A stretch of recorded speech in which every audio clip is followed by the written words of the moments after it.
Hello friends, welcome to my channel. আগের ভিডিওতে দেখিয়েছিলাম কিভাবে কোনো সংখ্যার বর্গ নির্ণয় করা যায় খুব সহজে। আজ শেখাবো তার উল্টোটা, কিভাবে কোনো সংখ্যার বর্গমূল নির্ণয় করা যায়। তো খুব নিমেষের মধ্যে, খুব কম সময়ের মধ্যে কিভাবে করা যায় সেটা আজ দেখাবো। তো চলো ভিডিওটি শুরু করা যাক।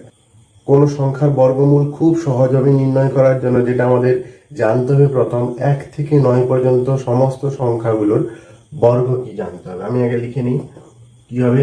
1 square equal to 1, 2 square equal to 4, 3 square equal to 9, 4 square equal to 16, 5 square equal to 25, 6 square equal to 36, 7 square equal to 49, 8 square equal to 64, 9 square equal to 81। তো 1 থেকে 9 পর্যন্ত সংখ্যাগুলোর বর্গ আমি লিখে নিয়েছি। এবার দেখতে হবে যে এখানে এককের অঙ্ক 1 রয়েছে কোন কোন সংখ্যার বর্গে। এখানে এককের অঙ্ক 1, 81তে এককের অঙ্ক 1, তাহলে 1 ও 9 এই দুটো সংখ্যার বর্গে এককের অঙ্ক 1 রয়েছে। এরপর দেখব 4 কোন কোন সংখ্যার বর্গে রয়েছে।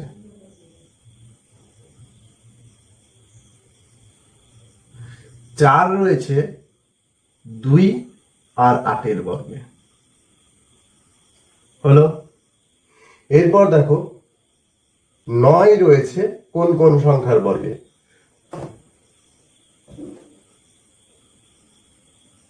9 রয়েছে 3 ও 7 সংখ্যার বর্গে। 6 এককের অঙ্কে রয়েছে কোন কোন সংখ্যার বর্গে। 4 ও 6। 5 একমাত্র সংখ্যা যার বর্গের এককের অঙ্ক 5, শুধুমাত্র 5-এর ক্ষেত্রেই হয়, অন্য কোনো ক্ষেত্রে হয় না। তো এখন আমি একটা সংখ্যা ধরে নিই, তার বর্গমূল করার চেষ্টা করি। খুব সহজ ট্রিক্সের মাধ্যমে কিন্তু বর্গমূলটা নির্ণয় হবে। একটা সংখ্যা ধরে নিই, সংখ্যা 7921। আমরা কিন্তু ছোট সংখ্যার বর্গমূল নির্ণয় খুব সহজে পারি, আমরা মুখে মুখে মনে রাখি পারি, কিন্তু বড় কোনো সংখ্যার বর্গমূল নির্ণয় খুব সহজ ট্রিক্স রয়েছে, এটা আমি শেখাচ্ছি। প্রথম তোমাকে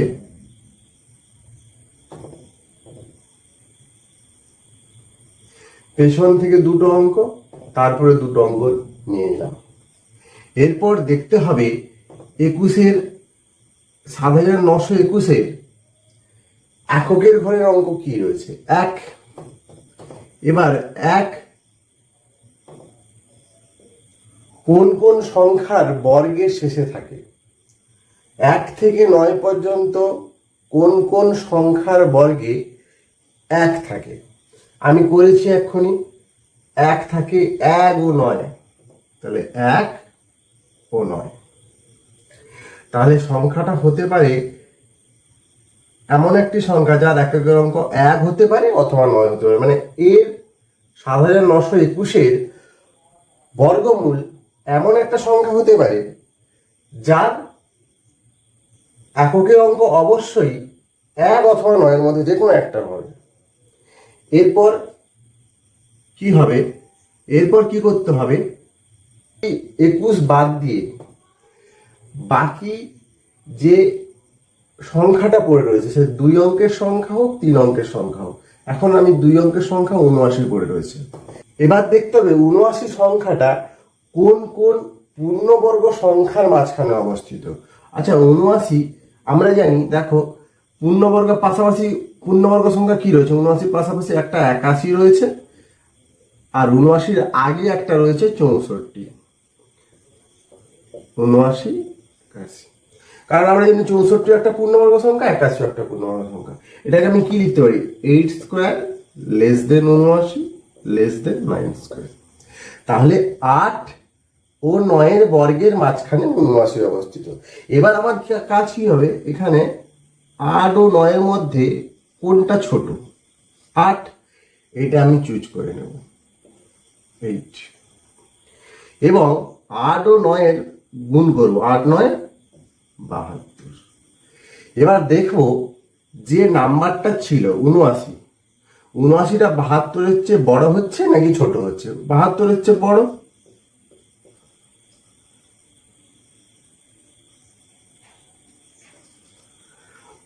উনআশি যেহেতু 72-এর যে সংখ্যাটা ছিল 79, সেটা যেহেতু এই তাদের গুণফলের চেয়ে বড় হচ্ছে, তাই এখানে বড় সংখ্যাটা চুজ করা হবে। আমার 1 ও 9-এর মধ্যে কোনটা বড়?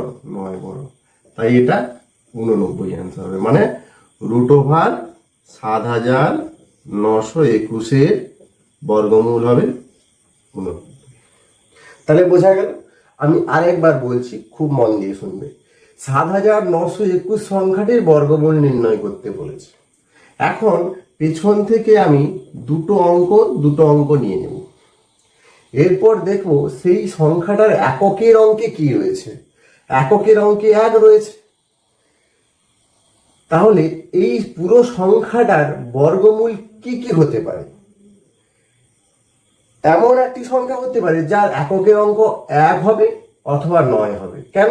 আমি জানি তার ইউনিট ডিজিট বা এককের অঙ্ক 1 থাকবে কোন কোন সংখ্যার বর্গমূলে? 1 এবং 9-এর বর্গমূলে। লিখেছি আমি 1 ও 9 লিখলাম। এরপর আমি এখানে ড্যাশ দিয়ে মনে মনে লিখে নেব যে এই বড় সংখ্যাটার বর্গমূল হবে এমন একটি সংখ্যা যার এককের অঙ্ক 1 হতে পারে, না হয় 9 হতে পারে। এটার সম্ভাবনা দুটোর মধ্যে কিন্তু একটা অবশ্যই হবে, কিন্তু 1 হবে না 9 হবে সেটা জানি না। সেটা বুঝবো কি করে?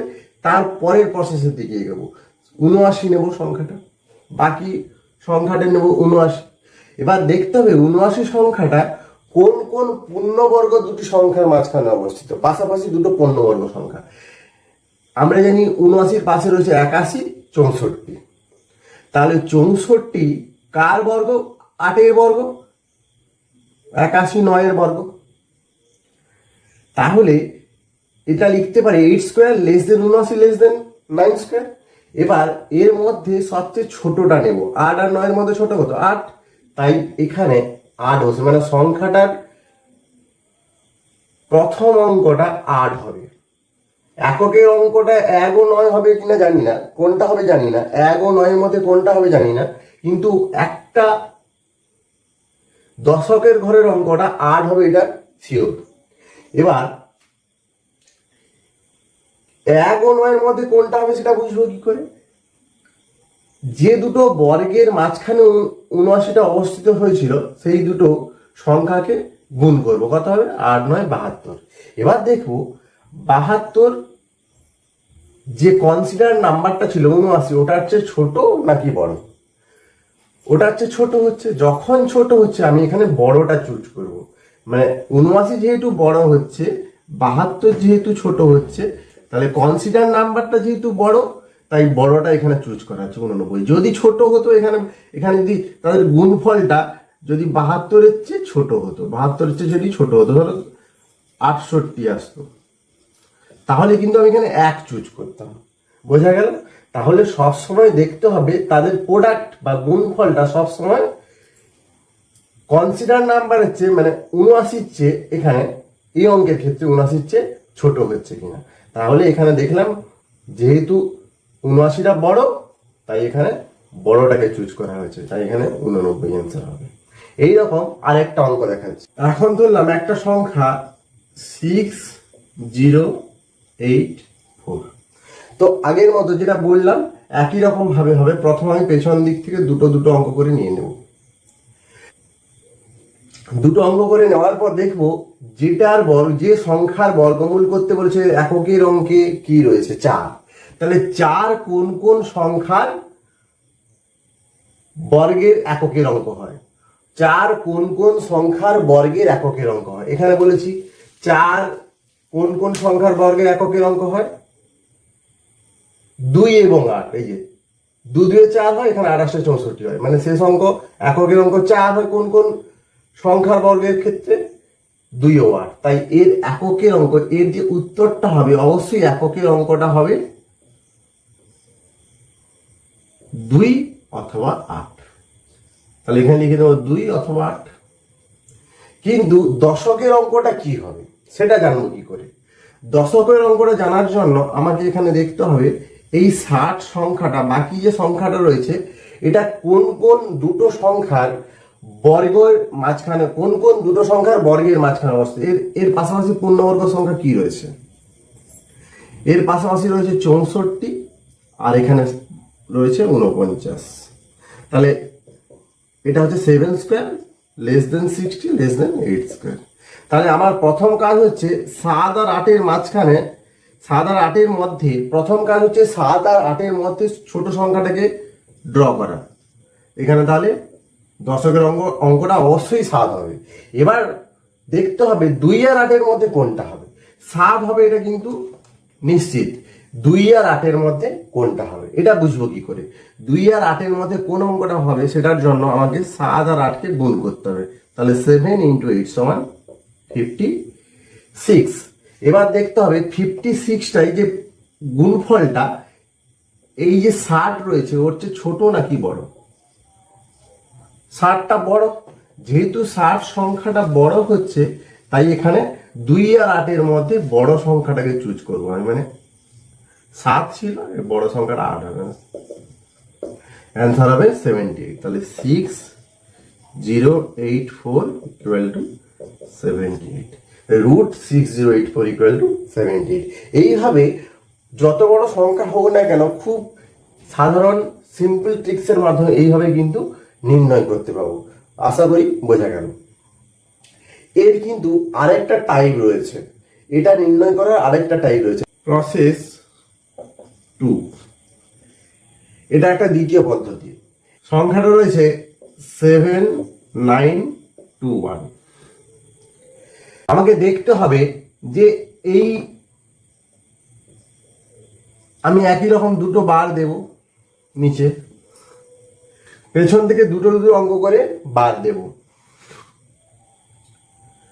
দেখতে হবে এই 79 সংখ্যাটা কোন কোন সংখ্যার বর্গের মাঝখানে অবস্থিত, কোন কোন সংখ্যার মধ্যে অবস্থিত? 64, 81। এরপর তাহলে আমাকে বুঝতে হবে যে 7921 সংখ্যাটি 6400 আর 8100-এর মধ্যে অবস্থিত। এটা চুজ করলাম কেন? তারপরে দুটো শূন্য দিলাম কেন? কারণ এগুলো 8-এর বর্গ যদি হয়, তারপর যদি দুটো শূন্য নিই, এটা 80-র বর্গ হবে। একই রকম এটা যদি 9-এর বর্গ হয়, তারপর যদি দুটো শূন্য দিয়ে দিই, এটা 90-এর বর্গ হবে। তাহলে এটা লিখতে পারি কি 80² লেস দেন 7921 লেস দেন 90²। এরপর দেখবো এখানে কি রয়েছে, 1 রয়েছে। এককের অঙ্কে কি রয়েছে? এখানে এককের অঙ্কে কি রয়েছে? 1 রয়েছে। তাহলে দেখতে হবে 8, 80 এবং 90-এর মাঝখানে কোন সংখ্যার বর্গ 7921, অর্থাৎ কোন সংখ্যার বর্গের এককের অঙ্ক 1। বোঝা গেল? তাহলে এখানে 80 থেকে 90-এর মধ্যে কিন্তু মোট 9টি সংখ্যা রয়েছে। এই 9টির মধ্যে কোনটির বর্গ এককের অঙ্ক 1? আমরা জানি কি কোন সংখ্যার বর্গের এককের অঙ্ক 1 হয়? এখানে ছিল 1 ও 9। তাহলে হতে পারে সংখ্যাটা 81 অথবা 89।